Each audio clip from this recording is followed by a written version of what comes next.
Hello, ladies and gentlemen, this is Breaker, and I am back with another replay that I took from the front page of drop.sc, but basically, more specifically, this little cast that I'm doing right now is, more superficially speaking, just a warm-up cast. Once again, this is your host, Breaker, and the replay that I brought is from the front page of drop.sc, not casted this time around, but let me go ahead and give both players their introduction. In the lower right-hand corner, spawning as our Red Terror, and his name is Arti. Yes, Arti. And in the lower left-hand corner, spawning as our Protoss in the blue trunks, his name is Akhee.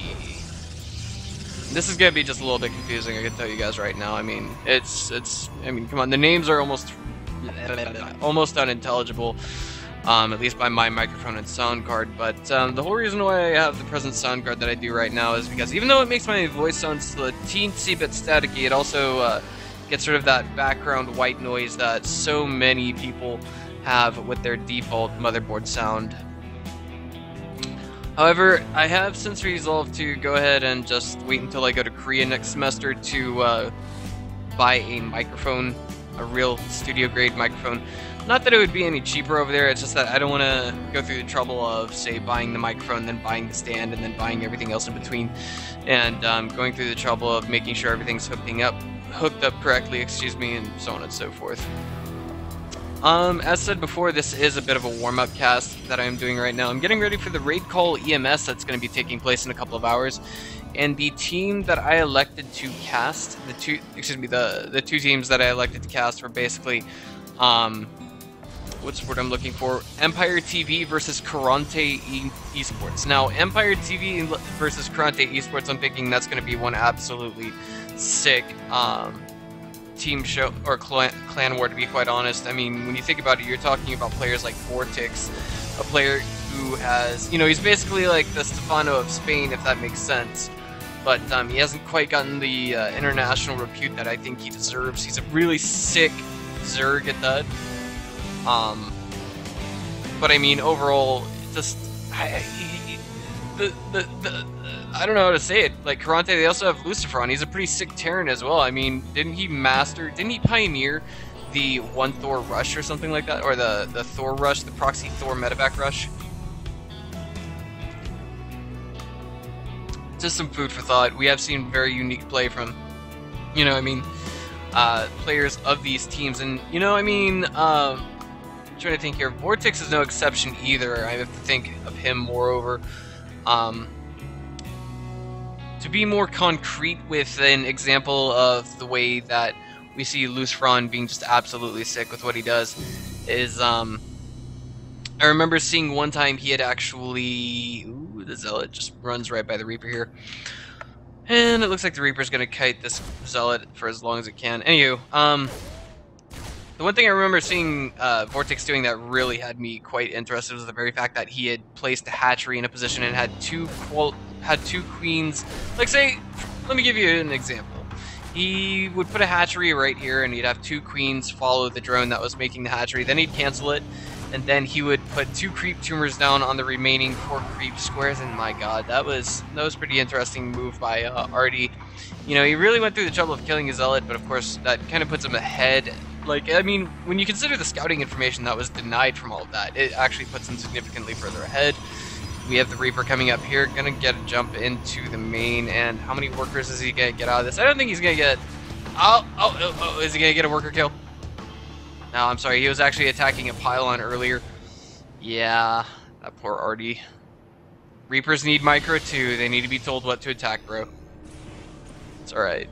And he's gonna back off and just go home with that. So, yeah, but conversely, you know, in return from what we see Arti doing is he's basically going to a more defensive opener. 1-1-1, he's, at the same time, he's basically intent on going in for some probe kills on Akhee's natural and main.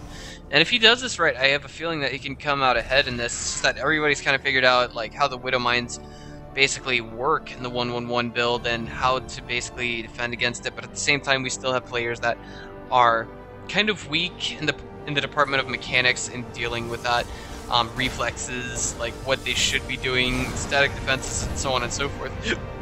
Excuse me. pick up burps. They're just not necessary things. They're not pretty things either.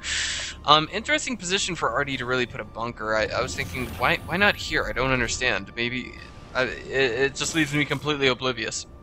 But it is going to get salvaged. 4 Marines and 2 Widow Mines are going to get picked up and put into the medevac. But I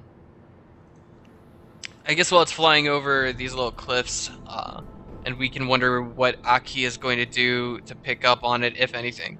I could just tell you guys who I'm why I like Empire so much. Of course, they have Kas. He was at one time the world's best Terran outside of Korea, and in a show match between him and Lenok, he had barely lost. It was a best of 9 series. It was absurd just how close it was, and I'd actually casted it in Chinese, so yeah.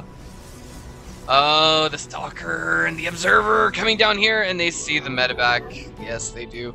But the Reaper's coming over here, and it's like, okay, I'm gonna get some. As long as you're not over here actually doing anything, I'm gonna get some Reaper kills, or some probe kills with my Reaper before my Reaper gets killed, and that's exactly what happens. So what happened over here in response? Ew! Looks like the Observer was taken down. That was actually pretty good. So now we have forced delayed mining time on the main of Akhee, and it looks like he's gonna get, Arti's gonna get a lot of free probe kills out of this. I've never actually heard of anybody using an Observer to kill the, oh my god, that is the world's luckiest medevac. I've never actually heard of anybody using their own Widow Mine to kill an Observer, but my god, there's a first time for everything. And like it or not, we actually have some forced delayed mining time at the main. Of course, this guy's good to go. He's got plenty. He could have fired off another Widow Mine shot if he wanted to, but I'm also pretty sure we saw Arti get away with just a few probe kills. I wouldn't say more than 5. Yes, 5. Hit my guess right there just fine. And what do we have here? Hellbats. We're getting ready to move into the main of Akhee. It's like wave 1, you defended well against it, and in case you guys were curious as to just what kind of a follow-up this is, it's obviously a bio follow-up. Just look at everything that's being researched right now. It's interesting to note that in case you guys didn't already know, about 2-3 months after Heart of the Swarm is now on store shelves, Hellbats are actually biological units. So yes, they can be healed by medevacs. French-Canadian friend of mine says, if it comes out of a factory, then it should not be able to be healed by medevacs. But oh my god, the Hellbats are getting a good deal of kills here. Oh my god, I'm so sorry guys, I made such a mistake there. But it looks like these Hellbats are still alive. Oh my god, even after 14 probe kills, this is gonna be absolutely devastating to Akhee, really. Just look at this right now, the worker count for both players. Sure, we have Akhee at just, he's ahead by 3 workers, but of course that's not accounting for mules, and mules are what really make up for the economy of Terran. They're going to pick up, and aside from that, we already have Arti basically ahead on Expos. He's going to pick this up and put it down here. Wouldn't likely turn it into a planetary fortress. I wouldn't be surprised to see it turned into an orbital command either. As said before, we're going to see a largely bio force in the mid to late game. And it looks like this Phoenix is going to move out and try and get a scout on just what we could see from Arti. Yes, Akhee, what do you see? What do you see? What do you see? You are all but blind, aren't you? He has no clue that this is here. Yes, and getting morphed into a planetary fortress. I was going to say, well, I wouldn't be too surprised to see not a planetary fortress, but rather an orbital command go in its place, because of course orbital commands are a little bit more mobile, and so too are bio forces. This does not appear to be an entirely bio force. Of course, we do have the Widow Mines, excuse me, not the Widow Mines, but the Hellbats kind of placed aside. They're added into it. It looks like we have more harassment going down. How many workers got killed now? Oh my god, the micro. Those Hellbats, I guess they're just super annoying, really. Oh, it's just a little absurd. Just a little, because it's like, well, just what on earth, does anything small, does anything that shoots at ground units for Protoss get a buff versus light? I really can't think of anything. Anyway. Trying to think here. I lost my track of thinking for just a moment there. Okay, so what we see here is not entirely bio. Of course, we do have Hellbats, which are considered bio once they go into Hellbat mode, but of course we're also going to have Widow Mines and things of that nature. Widow Mines, I feel, are relatively unaffected by upgrades, you know, from armories, if I'm not mistaken. They're, you know, don't quote me on this, but rather, I want to say that the Sentinel missiles that they shoot off will not get any bonus damage. Will not deal any bonus damage, even with upgrades from the armory, if that makes sense.